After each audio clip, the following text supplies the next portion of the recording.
Why, hello there, everybody. This is me, Madhog Master, and I'm here with a tier list of some very specific persuasion to offer to you before the end of the year. Speaking of this year, it has been a very interesting time for me. Not for anything specific, or rather for something really specific, which is the opposite of nothing specific. But let me just slowly walk my way into the point I'm trying to make, okay? I played a ton of visual novels this year. Visual novels, sometimes kinetic novels, which are the ones that don't give you choices, they are just books, basically. Some of those were erotic in nature. Most of those were erotic in nature, but regardless, I found some very solid, interesting visual literature that I enjoyed discussing and writing about, and also some that was not as good, but still interesting talking about it. In essence, my eyes were opened and I was inspired to make more essays. Let's just say that payment processors cracking down on pornography, which in turn is cracking down on queer creators, motivated me to amplify my horizons in order to enjoy art that would have been otherwise usually outside of my sphere. And when I navigated outside of my sphere, out of a want to experience something that the world was trying to deny me, I discovered a form of art and media that I thoroughly enjoy. As such, I played a ton of these games in 2025. And I am going to rank them on this very arbitrarily determined tier list scale, so to speak, from best, triple S ranked, better than sex, to worst, which is the ends were a mistake. Famous quote by Hayao Miyazaki. And everything in between. I have 26 visual novels, or novels of the visual persuasion, to place in these spaces. Some of which I wrote about, some of which I am yet to write about, some of which I haven't written about. For various reasons. I shall provide relevant links in the description if you're curious to know what I think, or rather what my full thoughts and feelings are to some of these works. But as of now, I am going to start this tier list. And we begin with a rather peculiar choice. Do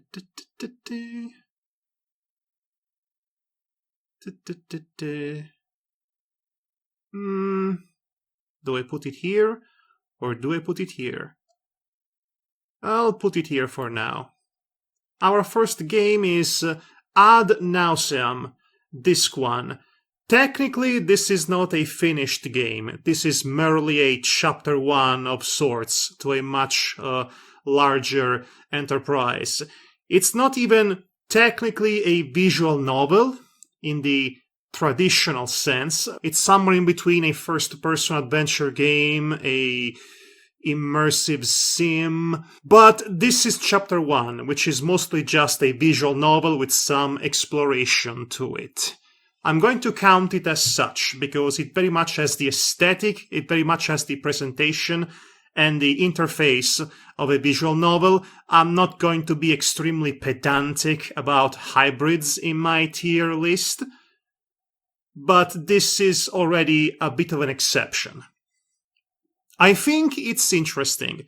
It's a very small niche game. I bought it off of itch.io. I have a fair slew of titles that are from itch, and I've only played in the last month alone. But regardless, Ad Nauseam is this aesthetically unique, abrasive, visually nightmarish in that sense. The author calls it a medicore psychological thriller.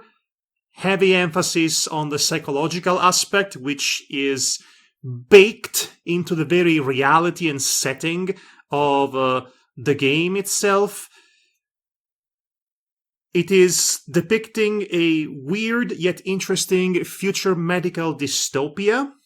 It isn't quite enough for it to have a higher score because, again, there is very little of it as of yet. The first chapter, or disc 1, is basically all set up. But what has been shown to me in this lengthy setup is good and fascinating enough to warrant a high enough position in my tier list. They haven't introduced gameplay yet, because it will have gameplay at some point, but in this specific moment in time, this yet to be finished game has a lot of promise, and as such, I say it is hanging on the edge of greatness. I am not going to explain all of my scoring system. It's meant to be just for fun. Now, next game we have the Crimson Grey games. 2 games, specifically. 1 full experience plus a additional chapter that I would consider more of an appendix, or a DLC, if you will. Regardless, the Crimson Grey games are quite well made. The story is about the relationship, the ever-evolving romance between a very depressed man and a psychotic yandere who has the hots for him. Now, stop me if you've heard about that trope before. Clearly you have. But what sets Crimson Grey apart from other iterations of this very specific yandere genre is that, well, it is well written. It is also very complex in its layering, so to speak.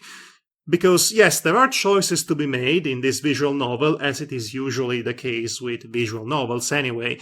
There is a difficult tapestry of interwoven choices that will lead you to very specific outcomes. A choice you might have made 3 or 4 choices ago, combined with another you might make 5 paragraphs down the line, seemingly at random, might lead you to a completely different path if you have taken other routes. It is complex. It is the kind of game in which you have to take notes, actually take notes of the choices you make, because nothing you do will be obvious. And in a way, in a very, shall we say, videoludic, in a very videoludic assonance way, which is the contrary of dissonance. See what I did there? In a very clever way, there is a contiguity between the gameplay of visual novels and the writing itself, because you are effectively tasked to navigate a very complicated relationship with very complicated feelings behind it. And the way the game plays out, again, plays, for lack of a better term, to provide texture to the writing, additional weight to it, because, again, the choices you are tasked to make are not that simple or straightforward. The characters are very likable in that sense. They both are people that society has effectively deemed broken, unworthy of love, but they find worthiness and love with each other. Despite how potentially dangerous this relationship is, at the end of it, love sees above all of that solitude, all of that self-loathing, all of that gray that covers the world as it is perceived by the depressed protagonist. If you get the good ending, that is, because there are a lot of bad endings that you could get, and some of those are very funny or completely ridiculous, but it is the nature of the beast. I think the Crimson Grey games are a nice time well, not a nice time in the traditional sense, but you know what I mean. They are an interesting experience, and they are pretty well written, all things considered, so yes, I would recommend them. They are not very expensive, and you can get them on Just USA. A lot of the games I am going to present tonight, I have bought them or gotten them off of Just USA, which is a very good place for erotic visual novels, might I add. Don't buy these kinds of games on Steam, is what I'm trying to say. They are often censored on Steam. If you didn't know, and now you know. The next game is Dead End Aegis. This goes right here. This is the only game I will put on this category. This category exists solely for this title. Right. I don't really feel like wasting too much time on this. The shortest and most dismissive way in which I could describe this game is that it's post-Madoka Magica bollocks, right? It is edgy and miserable for the sake of being edgy and miserable. It had some potential there. I thought it had, but it's just a continuous cavalcade of misery, and it gets boring.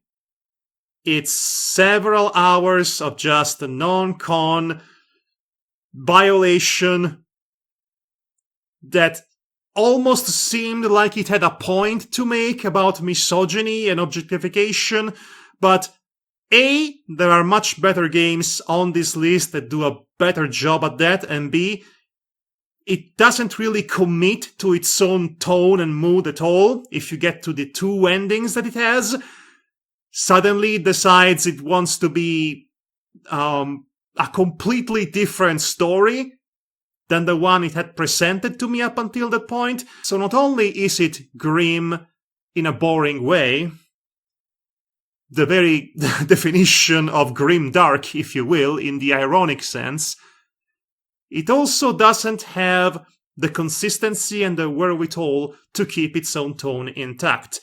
Moving on to the difficult to write game, Diaphragm Paradigm. This was a Toxic Yuri Jam game. I have a bunch of games here that are from various jams, game jams on each. I think it was interesting. You can probably tell by the way the cover is drawn that Tsubaihibi, or Wonderful Everyday, was a big influence on this title. I can definitely see that when I played it. There are some characters that reminded me of other characters. The central thrust of it is a toxic Yuri relationship. Again, it was made for a Toxic Yuri gem.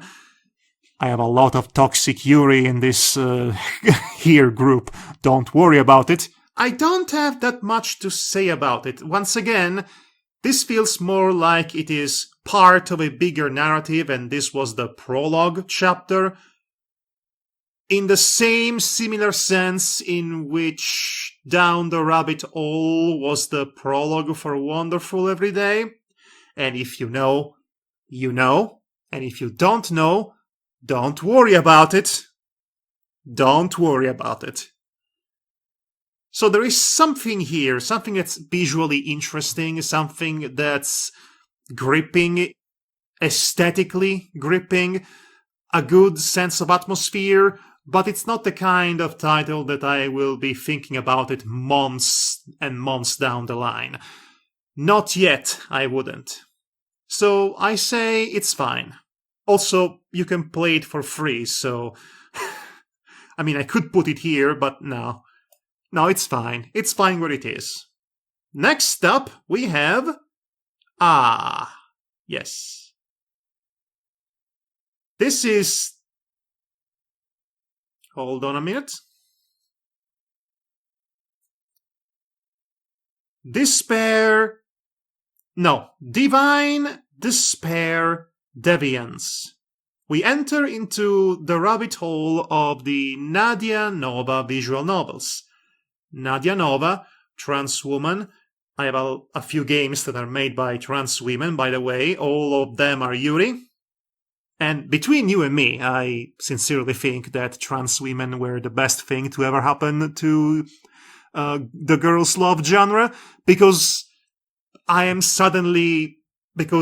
being shown a very different perspective on not only girls' love, or indeed girls' bodies, but also the way libido, horniness, and sexiness are approached.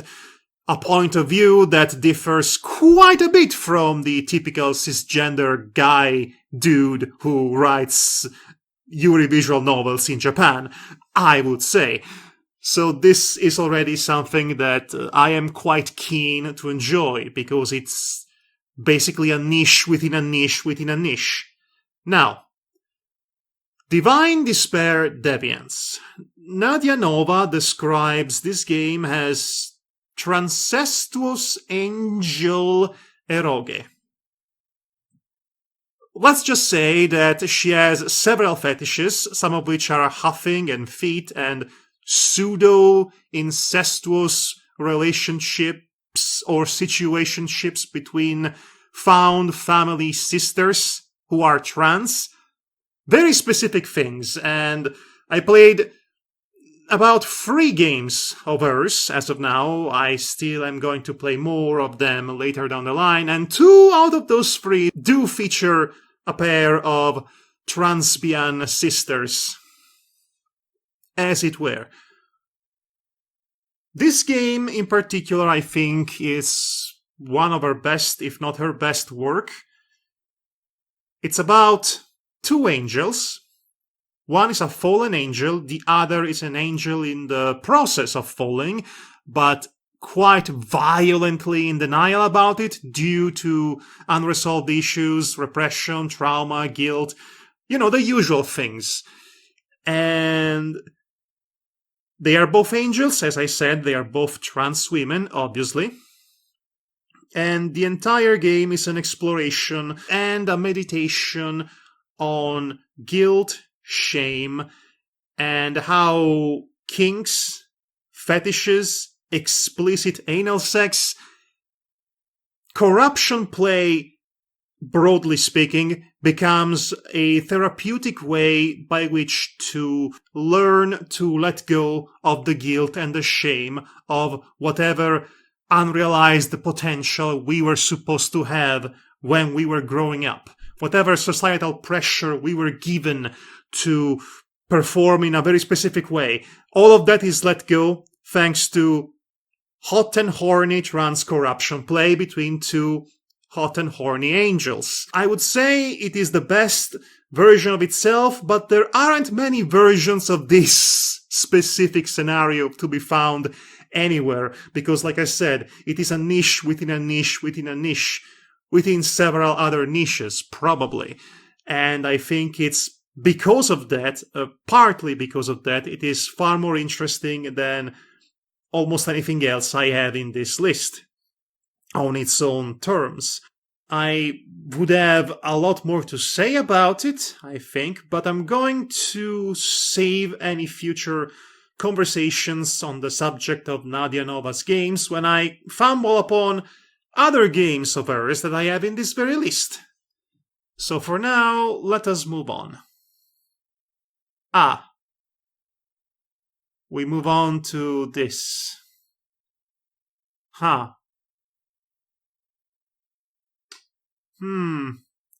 You know what? Controversial opinion. I think Euphoria is good. Now, it had a bit of a disappointing resolution right at the end. The game really fell prey to some of the obnoxious tropes of Japanese VNs that they all tend to follow, especially when they want to force a romance down your throat, even though the kind of mood and atmosphere and texture that Euphoria evokes doesn't really lend itself well for a traditional kind of romance, even if it's not meant to be a happy romance or indeed anything of the sort. But the journey before getting there, I think it is the kind of experience that, while I cannot recommend to most people in the world, for those who have the stomach, the sheer fortitude, the sheer strength of soul to get through it, it is an experience almost unlike anything else you might read in the visual or otherwise regular literature variety.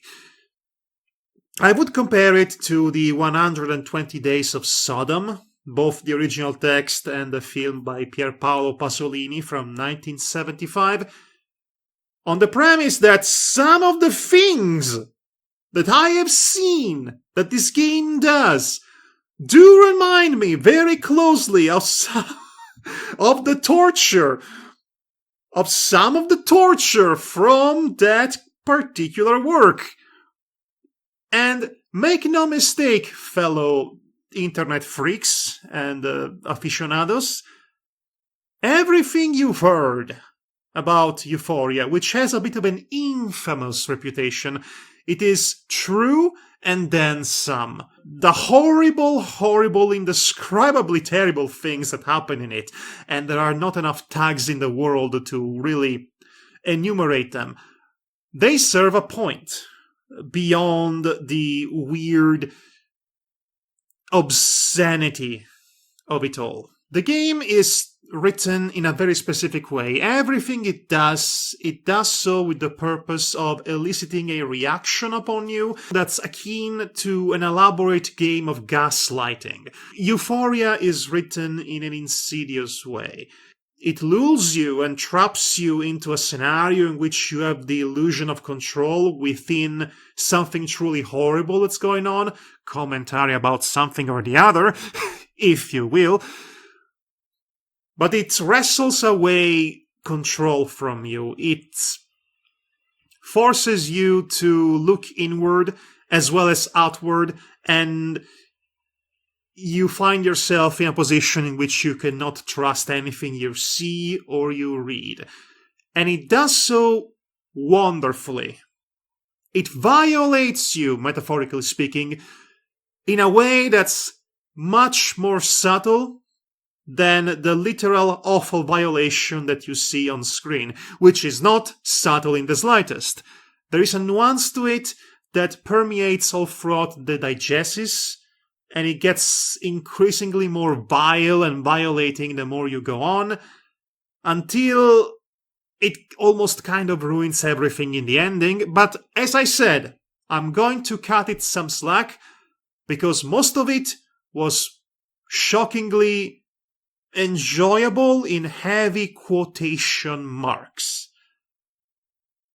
This is one of the titles for which I wrote a big, long essay. So if you want to hear my full thoughts on the subject, the link will be in the description. Now, moving on to the next work by Nadia Nova, Hopeless Junction. This was her most recent game, and also, coincidentally, one of the only few visual novels that you can buy off of Steam, and they are completely uncensored. Hallelujah! What a miracle. So, let's talk about the style, the presentation in a game by Nadia Nova. She does everything, by the way. She writes it, she draws the assets, she puts it all together. Her characters are very cute, in an almost marketable fashion, if you will, but they're just sitting on the edge of acceptability, of mainstream acceptability. We have bunny girls and puppy girls in Hopeless Junction. They are drawn in a very cute way, but there's an edge to their designs that makes them unsafe, and that is very much the general atmosphere I get from playing Hopeless Junction. Deliciously toxic in many ways, yet at its core, extremely wholesome, It's titled Hopeless Junction, but this game is very much filled with hope for a better tomorrow and for happiness. The core idea of it is that everybody deserves to be happy and everybody deserves to be loved. And these wholesome feelings will be explored through a lot of kinky stuff. That is her modus operandi as a writer. An emotional, spiritual meditation, an emotional, spiritual exploration of its characters, overlapped with the physical exploration of their bodies with each other, as their kinks are revealed and dynamics are laid bare, secrets and wants are also revealed, that too, and also complicated feelings will emerge, suicidal depression, trauma, also a dead body will turn up, because, oh, I didn't say this, but this takes place in a big train. I mean, it's a train, so of course there has to be at least one murder. So we have 3 protagonists here. 2 of them are trans puppy girls, as in literally puppy girls, but also puppy girls in the way. They are sisters, found family sisters, but the relationship is a lot more complex, and when a hot, drunken, depressed bunny girl who enjoys dominating puppy girls gets into the mix, those feelings will be brought to light. Much like Deviance, this will be about uncovering the sheer depth of the characters' dynamics and how much that in the long run will improve their lives. Hopefully. So yes, I say horror games are pretty good in that regard. Next up, we have Gore Screaming Show.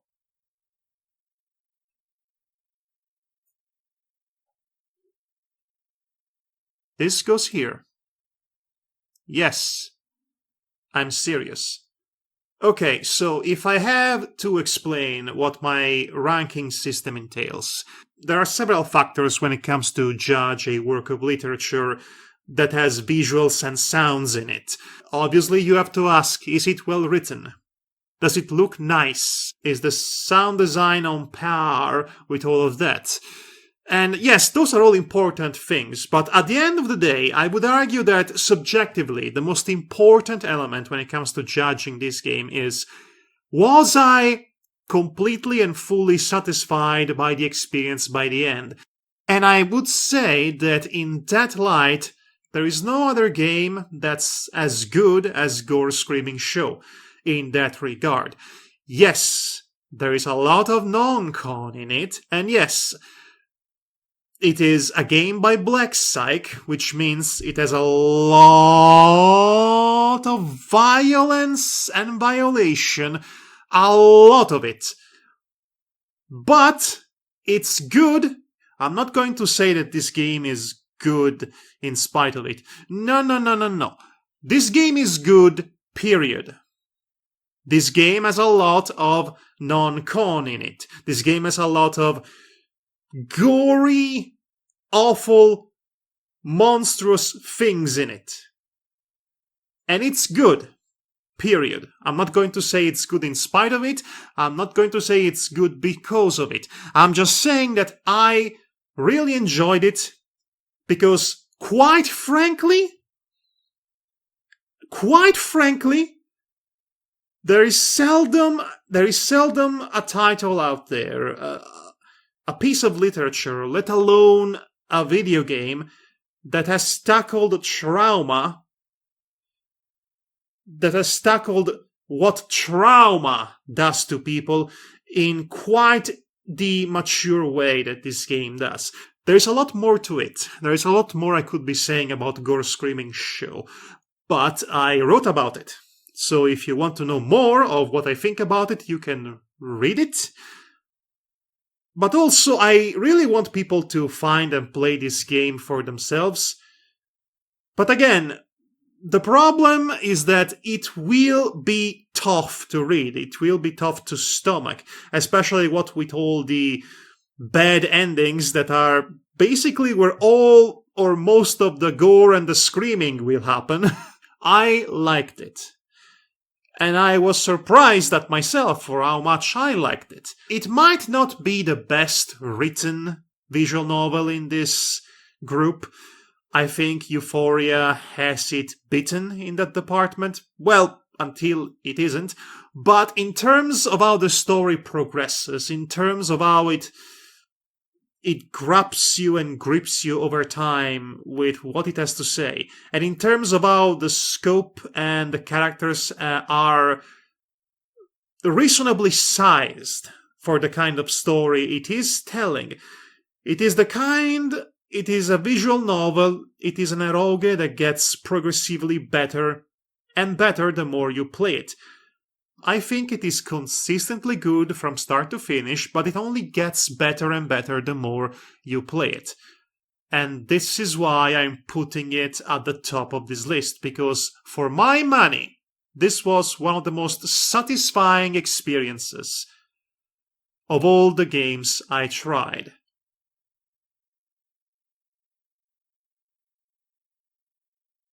And then there's this. So, I don't have much to say about Lilium Triangle. It's technically a Yuri VN. You can complete it in about a couple of hours, depending on how good you are at speed reading. I guess there is a succubus girl, and there are two sisters with whom she's in love. I guess. Choose one of the two. CDH scenes. And that's it. This is nothing.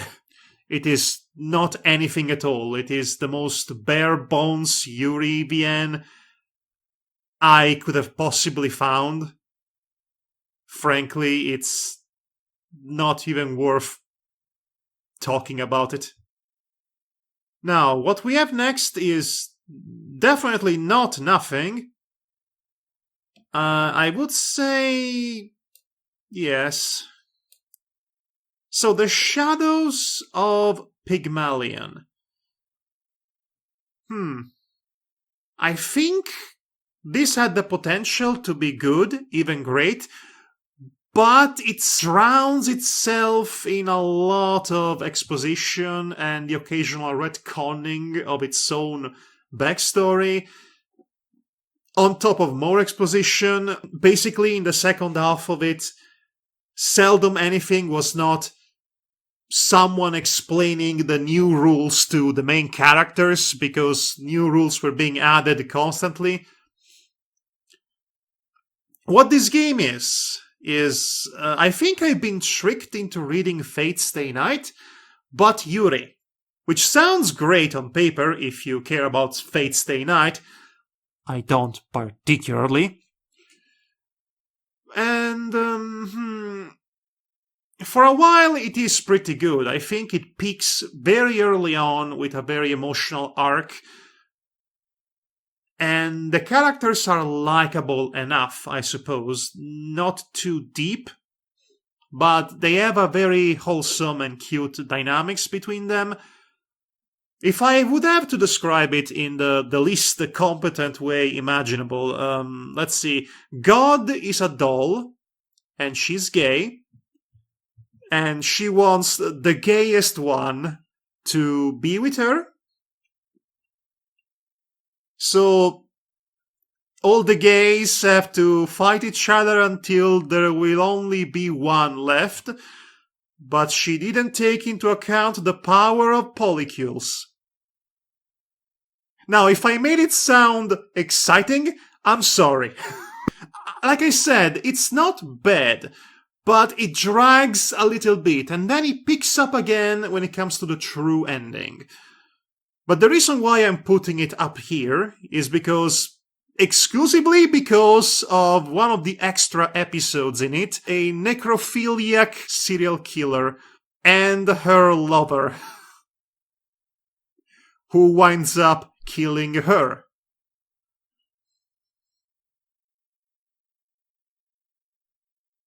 So yes, moving on. Okay. Okay, uh, let me explain this one. Let me explain this one. I can explain, I swear. It was free. Okay, that's not an explanation, but let me still try.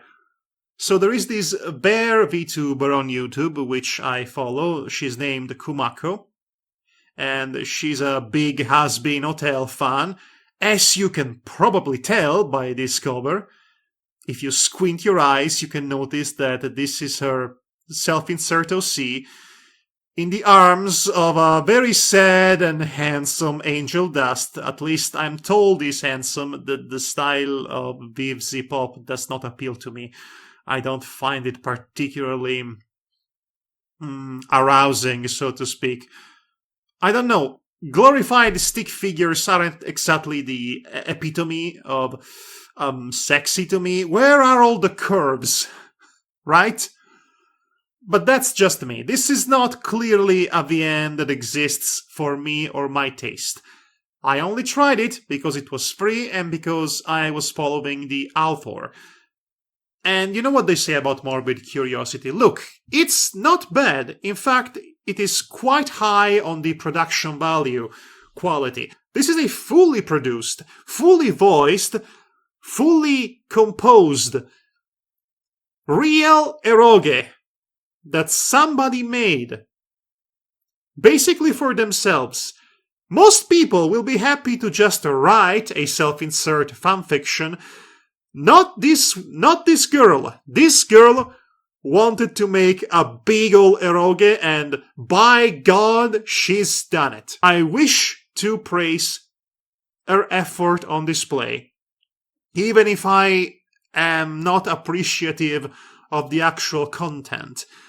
Nevertheless, good job, good going.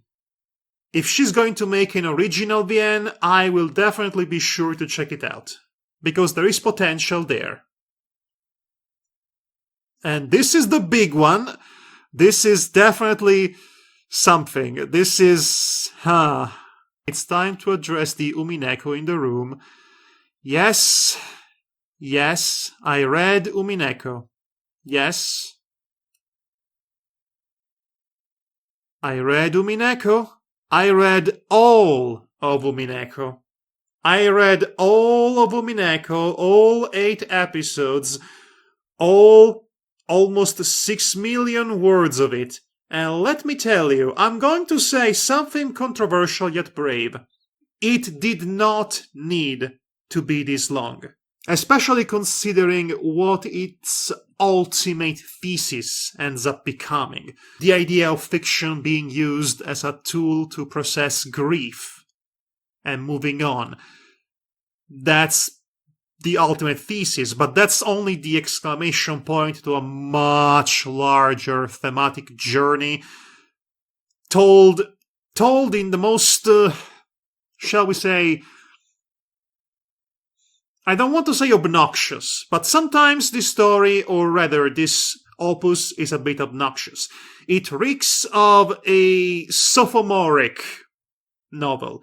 That is to say, the kind of novel that an author who has enjoyed a lot of success with his first outing, Ryukishi 07, and that first outing being Igurashi no Naku Koroni, came back with an idea for a second novel, and, well, he didn't just have one idea. He had all of the ideas in the world, and he wanted to use them all, so he started writing and never stopped writing, and then all of it was published uncut in all of its opulent glory. And I respect it for that. I admire it even.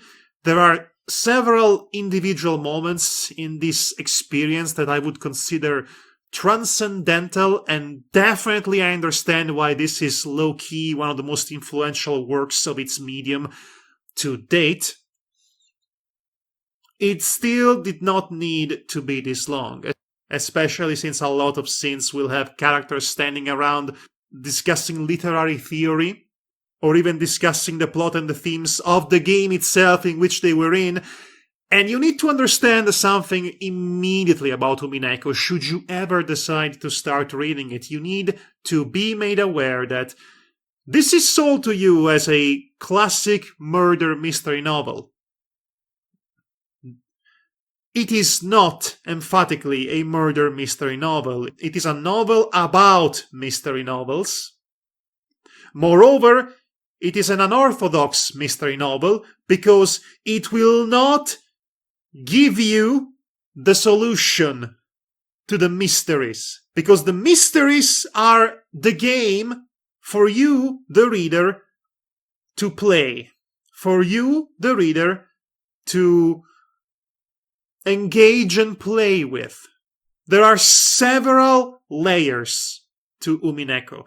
Several layers of meta-narrative. There is the base board game of the island of Rokkenjima, where all the murders happen, and they will continue happening whenever there is a new game, which is the new episode.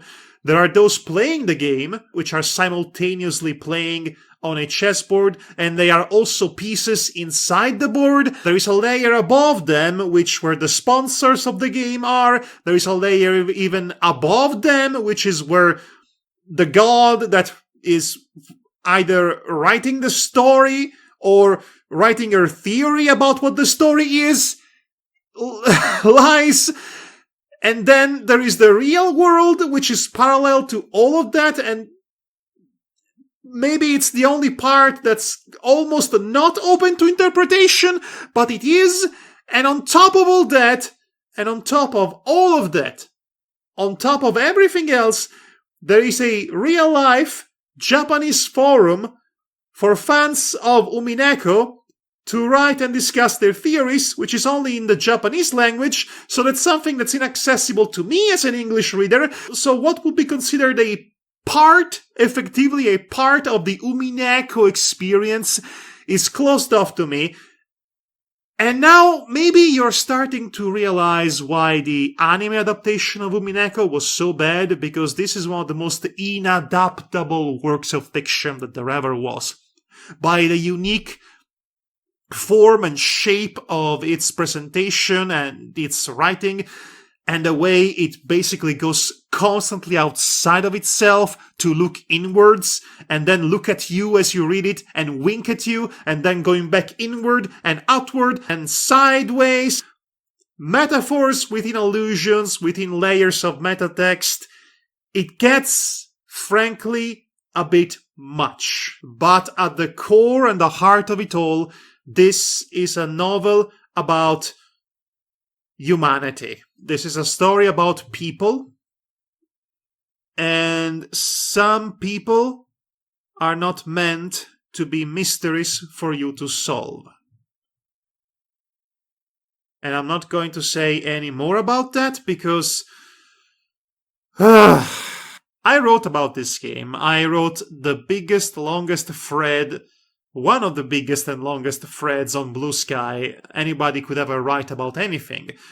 So if you want to learn about my many musings and thoughts and feelings on Umineko, you can go on and read that.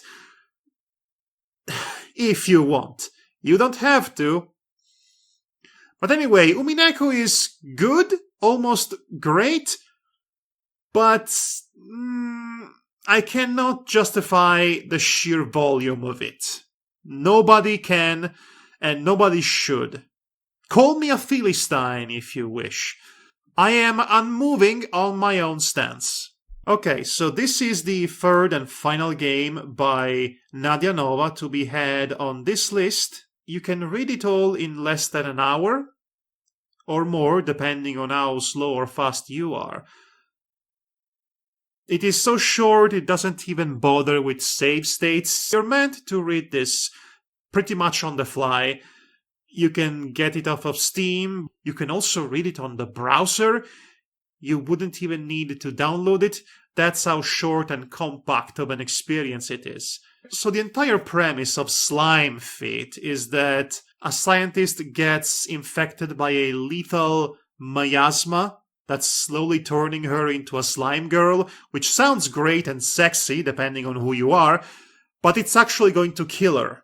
So now she's isolated in quarantine as her bones and flesh and limbs start to become hideously soft and overly sensible, and she's starting to lose the ability to use them.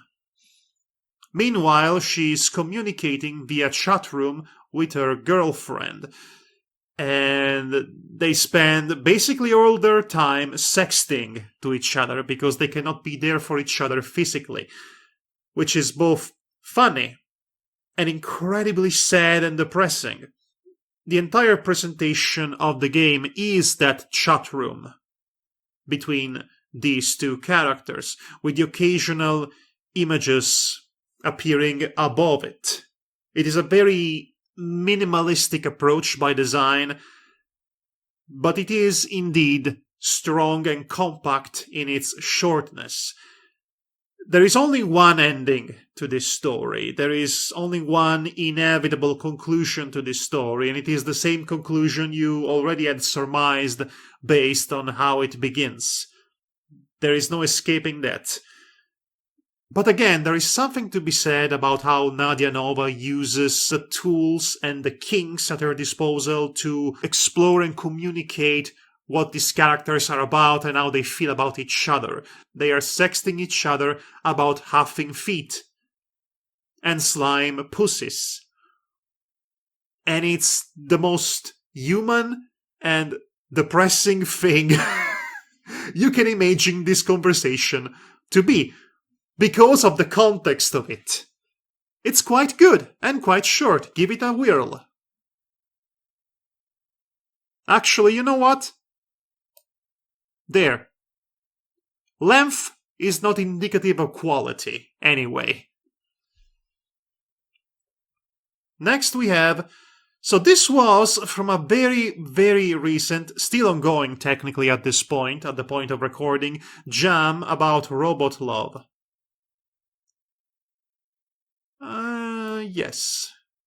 The title of this is Terminal Shell. So it's about the relationship between a former neurosurgeon, now improvised tech expert, working with a AI assistant. By AI assistant, I mean in the vein of those old classic Windows assistants like Clippy, you know? Except Clippy in this case is a cute little girl who's stuck in a desktop wallpaper. So they have conversations with each other through the text and what's being typed into the chat on screen. The content of their discussions are very much on the nature of humanity and consciousness, as you would expect anything written after Ghost in the Shell to be. Eventually she reaches a higher level of consciousness, only to be denied, humiliated, destroyed, and brought down and back to the basic settings. Because, as it turns out, the one who was working on her, well, apparently, from what I have interpreted, she has a grudge against AI because it ruined her job. Imagine that. And that's basically the game. It is pretty short. Again, it was made for a jam. It's fine. Beginner level in that sense, but there is an ambition and there is a talent and a potential that can only grow to higher levels the more one keeps at it. So next we have The Devil on G-String. This definitely goes here. So, The Devil on G-String, once again, I don't have that much to say about it because this is just a fun read, a proper dramatic page-turner. a story with a lot of twists and moving pieces. It's the kind of story wherein there is a criminal mastermind and somebody who's trying to catch the criminal mastermind. So there is a game between the two, and a lot of people get caught in the middle, causing sorrow. But the criminal mastermind might be closer to you than you might think, but then again, he might not. Who knows? Here's what I liked about this game right off the bat. The protagonist is basically Patrick Bateman. Is a weird, sociopathic little creature of a man who cannot ever shut up about the music he likes, and is completely detached from the people in his life because of the kind of life he's leading. And the world he inhabits is somewhere along the lines of late-stage capitalism married to Yakuza underground. I would call it the Japanese Psycho, if you will. And the main love interest is this really fun autistic woman. I claim her as autistic, by the way. She's definitely traumatized, but that's a story for another time. And she looks like, Elle from Death Note after a couple of years on HRT. Yes, that's probably the best way to describe her. But the entire cast is fun in this story, in this novel, and as I said, it is a very well-paced, fun, engaging read from start to finish.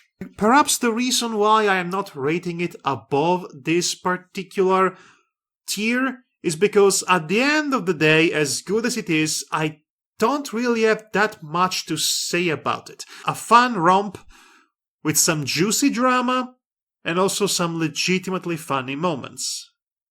And sometimes that's all you need in your life. Next up, we have Aoi Tori.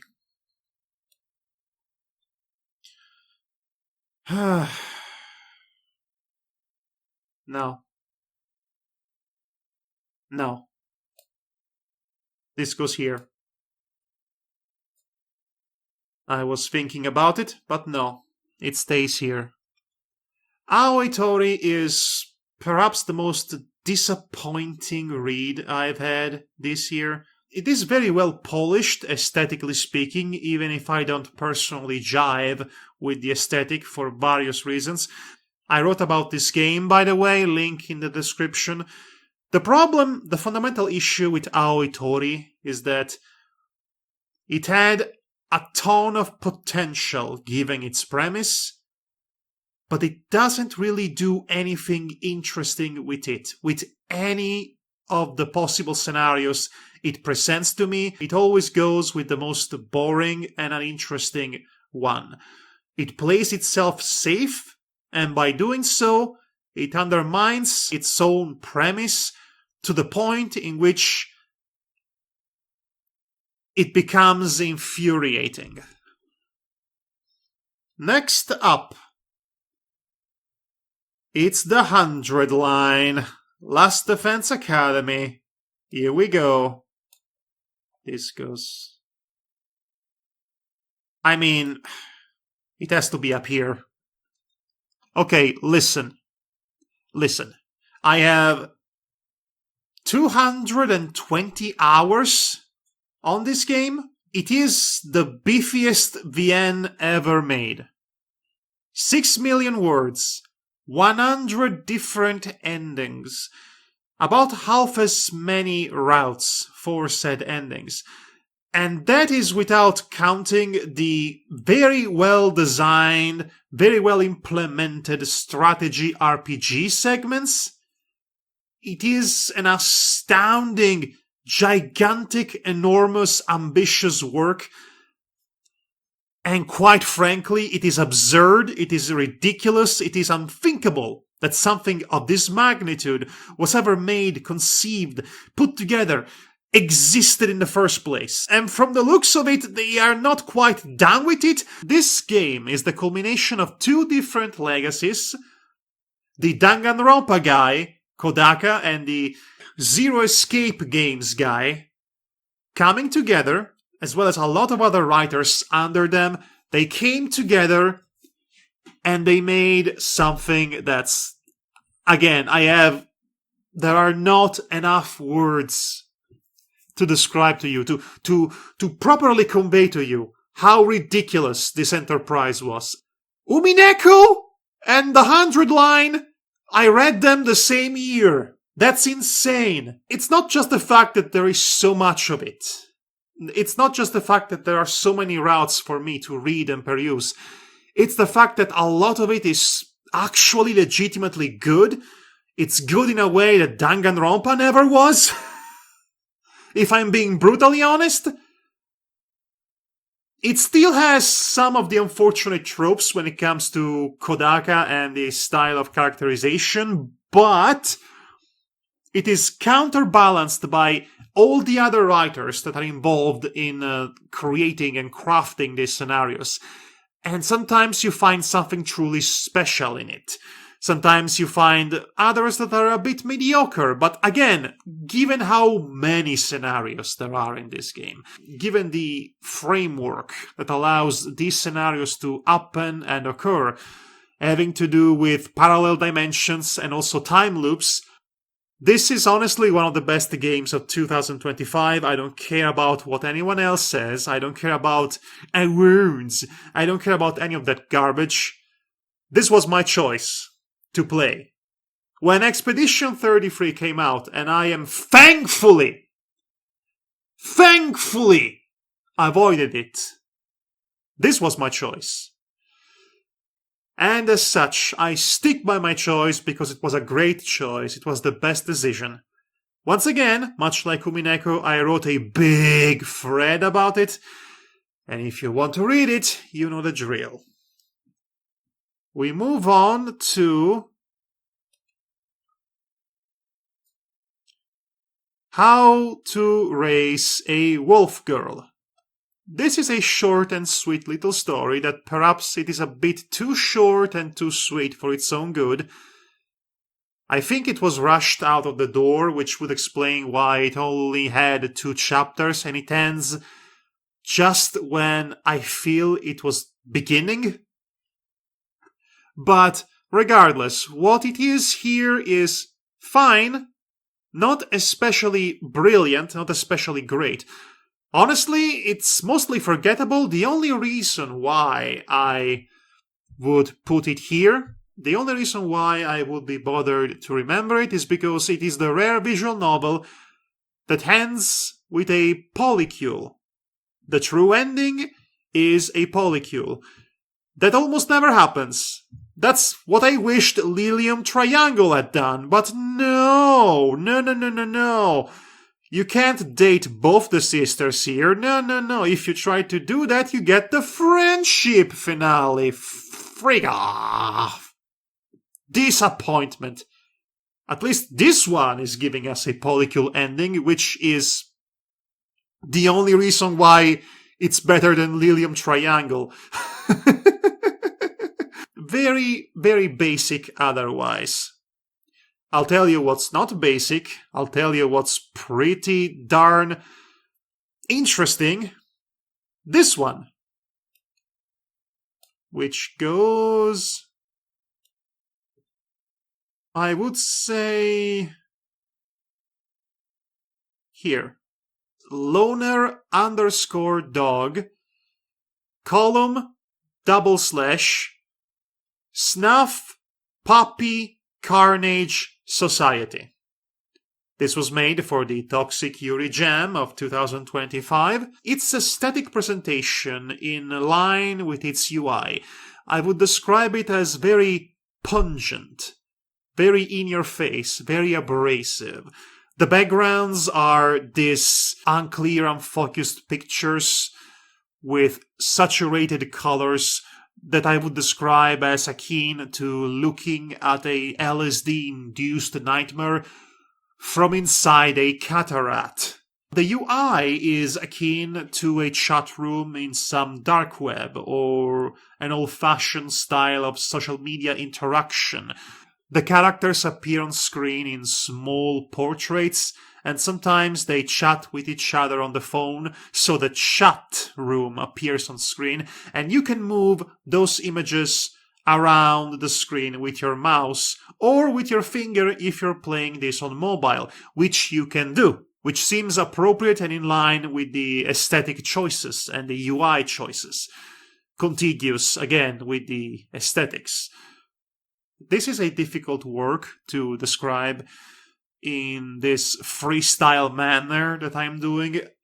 I definitely have written about it. The cast is entirely trans, or some manner of gender creature. Some of these characters go by it, its pronouns. And this is about their community and tragedy disrupting their community, and the idea that we have to stick together in order to survive at the very bare minimum, even if we are not good for each other, even if we are toxic for each other, because we have no one else in the world and we are otherwise oppressed by a fascist dystopia that literally snuffs out puppy girls in state-funded shelters. And that, as horrible as it sounds, it is something that has been normalized to the point in which life has to continue in spite of the horror. And the prose is written in such a way that it acknowledges the frantic pace of day-by-day life, which will go on no matter how many puppy girls die, no matter how many trans people die. Those who are left to exist and continue to survive day by day. It's a very dire, a very harrowing experience. Definitely not for the faint of hearts. It's about as real, viscerally real, as anything can get in that sense. It's good. It's quite good. It is one of the winners of the 2025 Toxic Yuri Jam, by the way. And definitely well deserved. I would recommend it, but I will have to add the usual caveats. This is not something that you might find good or even acceptable if you are quote-unquote too normal. You have to understand that these characters are into extremely niche and freaky things, unsavory things. And that is very much the world they inhabit. And that is also the only comfort they can find. This is not a happy story about community and being strong together. This is a story about the necessity of being with others. This is about the necessity of community as a means to survive in a world that doesn't care about you. And that is Loner Dog in a nutshell. So yes, thumbs up. It might be a bit hard on the eyes, given the way it is presented, but it is still worth your time, again, if you can stomach it. Well then, look what we have here. This is Sadistic Blood, and I'm going to put it here, actually. So, Sadistic Blood is not that good. In fact, it is not good at all, not by conventional means. It belongs to that niche category of visual novels of eroge that are known as eroguru. That is to say, gore and eroticism fused together into a tag team of deep unpleasantness. It is made by the same company as Gore Screaming Show, but unlike Gore Screaming Show, this one is a lot more gratuitous in its violence and violation, and some of the most egregious things you will ever see or read in your entire life. It's been compared to Euphoria, but for different reasons.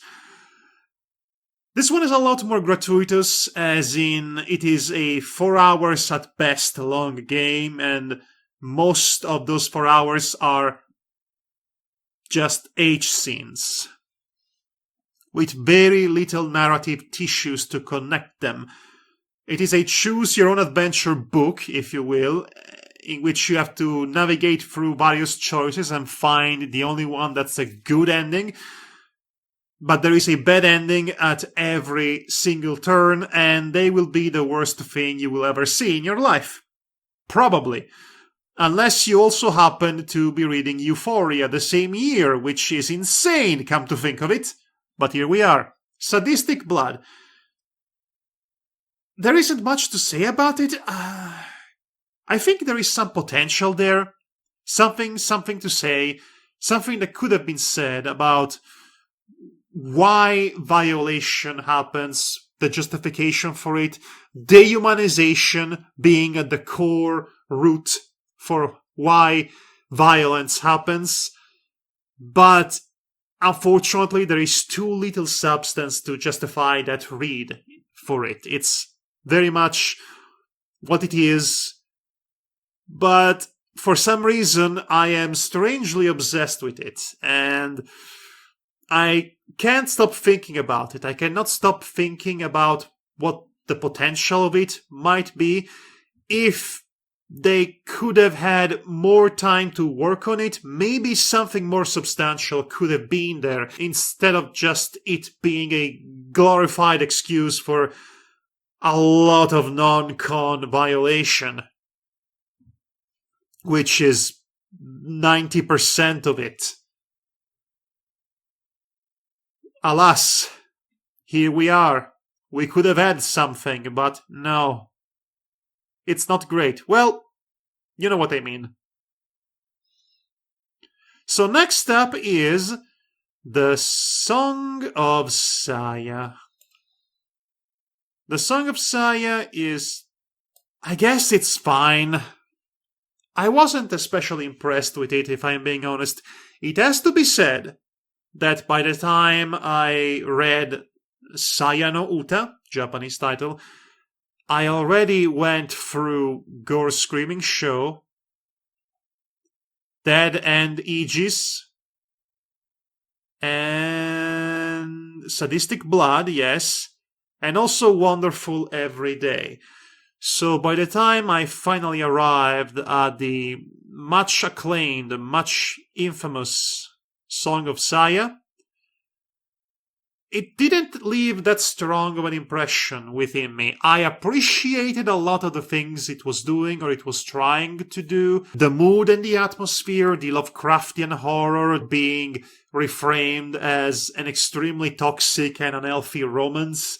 Something to say about misogyny, something to say perhaps about gender identity, or, well, there could have been something there if it wasn't written by the Madoka Magica guy. I don't care about that guy, by the way.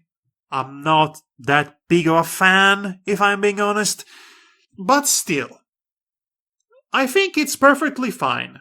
It's not the masterpiece that some might lead you to think it is, not in my estimation at least, but I can see why it would have a cult following. I could see why it would propel the career of its main writer, again, the Madoka Magica guy, to the stratosphere.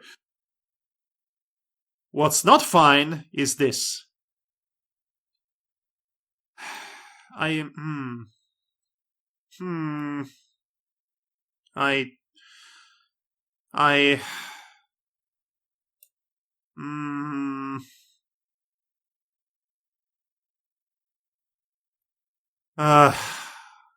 don't know. Okay, so Wonderful Every Day. This was, and it still is, the most difficult visual novel for me to discuss. I wrote the longest essay in my life in order for me to attempt to process my feelings of it. And the more time passes between now and then, the then when I played it, the more my feelings on it are souring. Because the story of Wonderful Every Day is a story of two halves. The first half, which might legitimately be one of the, if not the best, work of its particular medium that was ever written. So finely textured, so profoundly existentially dreading and disturbing, so moving yet horrifying. Everything about it, up until a certain point, was setting it up to be one of the finest works of its particular ilk. And then the potential of what it could have been meets the reality of what the author's priorities were, and they clash firmly against what could have been in my mind, the kind of story that this could have been, the kind of story that by all intents and purposes was setting itself out to be.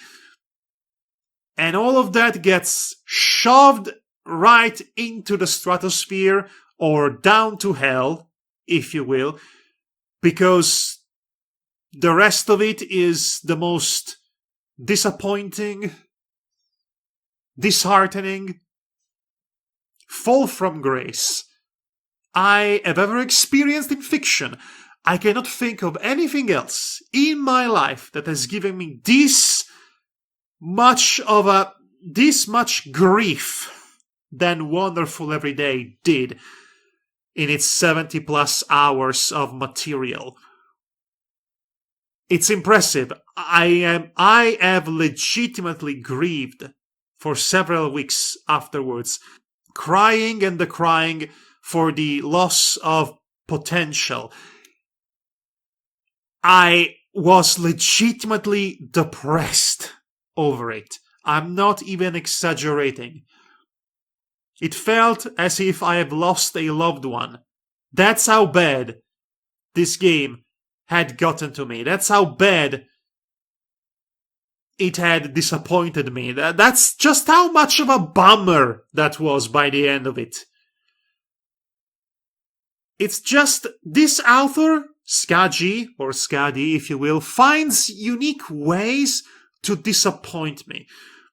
And I have seen a long play of the Tsui no Sora remake, which is basically the foundational work for Wonderful Everyday.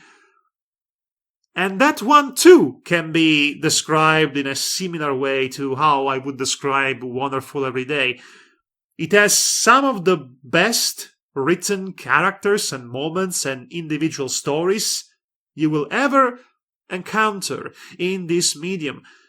But it is counterbalanced by the very weird ways in which the author gets in the way of its own story because he needs to stop everything that you're doing to lecture you about philosophy and giving you the most unsatisfying endings imaginable.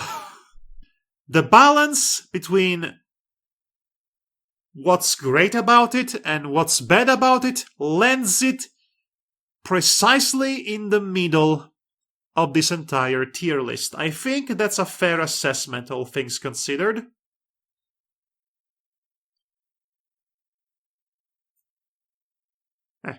It's time, speaking of something that had potential for greatness, something that I tried my hardest to enjoy, but wasn't really allowed to for various reasons that I will explain in a minute. We have here Operation Eventide, which I will be putting here, I guess. Operation Eventide. I liked the premise of it. I liked the characters and their interactions. They're very spicy, toxic Yuri interactions. This is high quality Yuri, by the way, in that sense. At least conceptually, because there is something specific that gets in the way of this story, and that is its own prose and style of writing. The writer of this game has a penchant for being extremely verbose, flowery and verbose with its prose, which sounded like a very backhanded comment from my part, and that is probably the case too. The writing gets in the way of the narrative flow. It gets in the way of the pacing and it gets in the way of the structure. Especially if there is an action scene, then it becomes the most boring action scene ever written. There is an issue here, a fundamental issue in the way the story is paced, written, structured, because there is something great here. There is something meaningful and interesting, an exploration of living with disability in the grander scheme of what it's like to be human, and an objectum fetish, cybernetics, and a very explicit objectum fetish in the middle of it, used as a way to talk about humanity. A fascinating contrast, and a really engaging, again, theoretically engaging main character duo. The prose often gets in the way of that.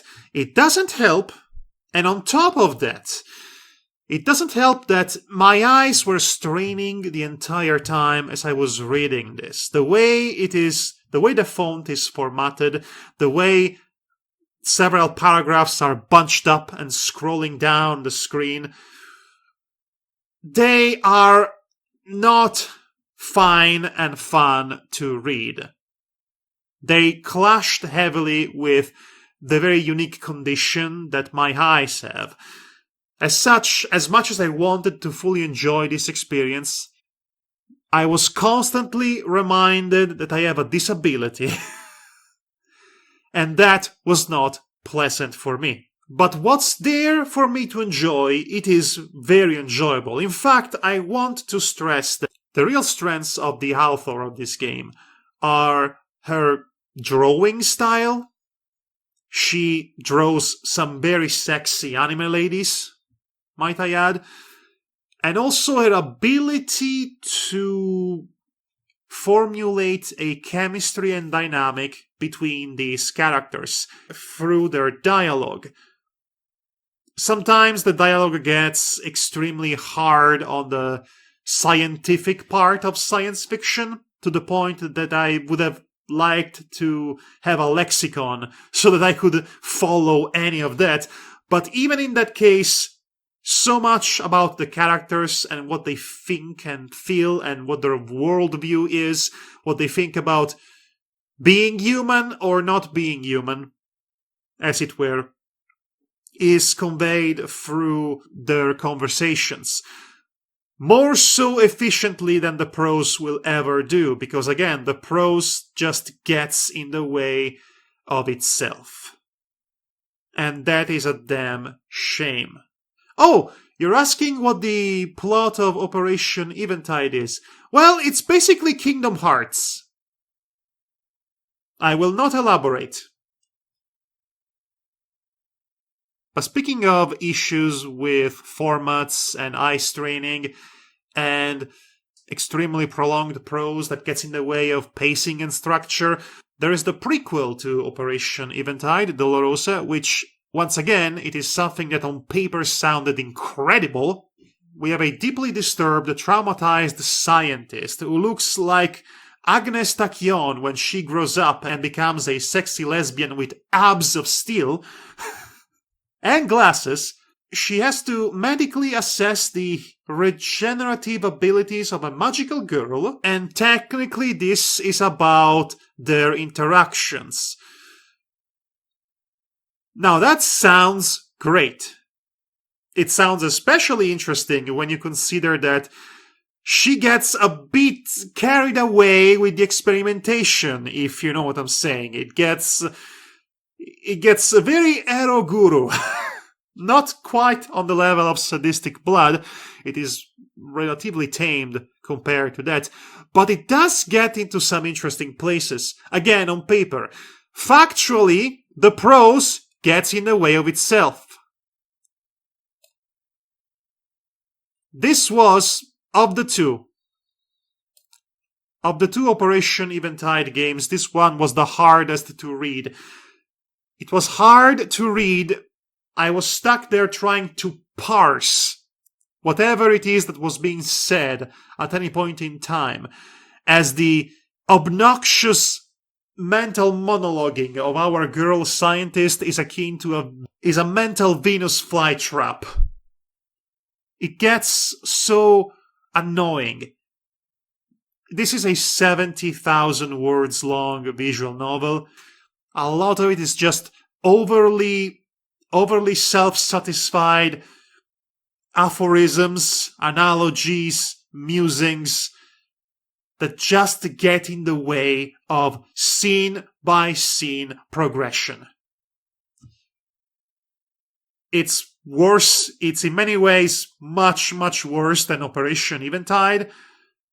The art has significantly improved, I will give the author that, but the formatting is even more eye-straining than before, because at the very least Operation Eventide had a few moments in which we did away with the text scrolling on screen, which is the classic novel format, to have normal dialogue boxes in visual novels. Dolorosa here just gets rid of all the boxes and it's just text on screen, text on screen, text on screen in that format that somehow is really difficult for me to read, and it's painful too. It's really painful for me to read. So yes, this goes down here.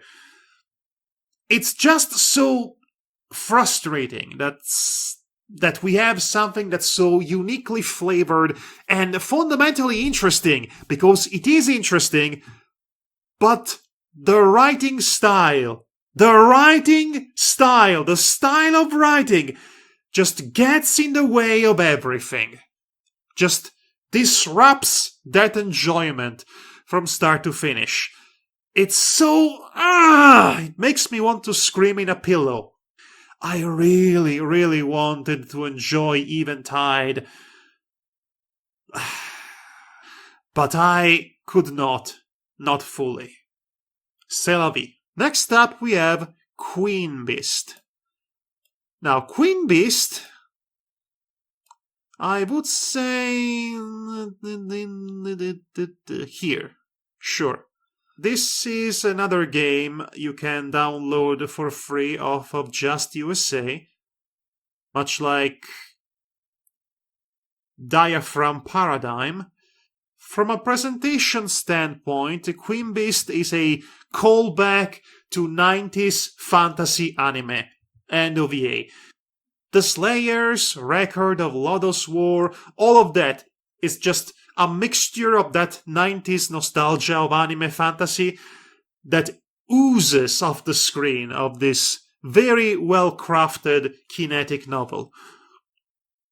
At the same time, I really appreciate that this is the rare work of fantasy literature that actually understands what Tolkien was all about when he wrote Frodo as the protagonist of Lord of the Rings. That is to say, the main character here is a perfect everyday farmer boy. Nothing especially extraordinary or remarkable about him, except for the fact that somehow he has connection to a lot of plot-important, powerful people, mostly by happenstance. But it is precisely because he's so average and everyday that he manages to be in a unique position to ground the other characters up to his level and bring them back to reality, so to speak. And that is his greatest strength as just a random farm boy. The story isn't really about him. It's just along with the journey. The story is about pretty much everyone else. But he's there to witness it and he's there to grow along the way. And Queen Beast is pretty much one of the better examples of that particular trope, that Tolkien-esque protagonist, done right. Actually done right, for a change. Now, the way it plays out, the way the story plays out, it feels as if it has a definitive ending, as in the arc has been resolved. But at the same time, it leaves off on a note that implies that this is but a prequel to a much larger adventure. To bring back the Tolkien analogy, this would be akin to The Hobbit, to a potential Lord of the Rings that might happen in the future if anything more of this is made. And I hope it is, because this was enjoyable.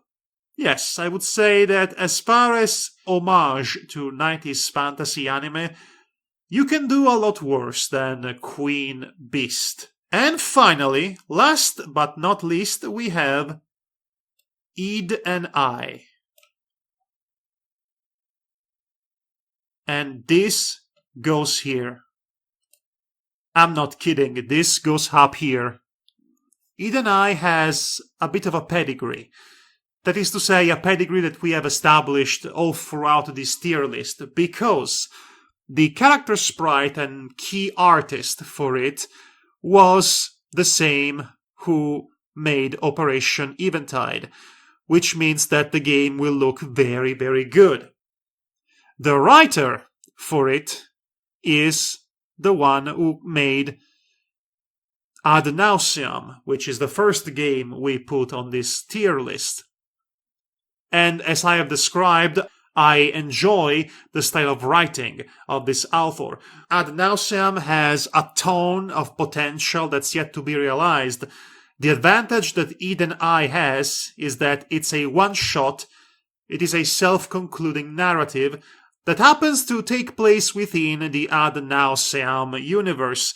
But you don't really need to know much about it to appreciate and understand what's going on in it, to gather that this is a story about depression and isolation and the shame of having made to feel different, which will lead to the most extreme of tragic consequences.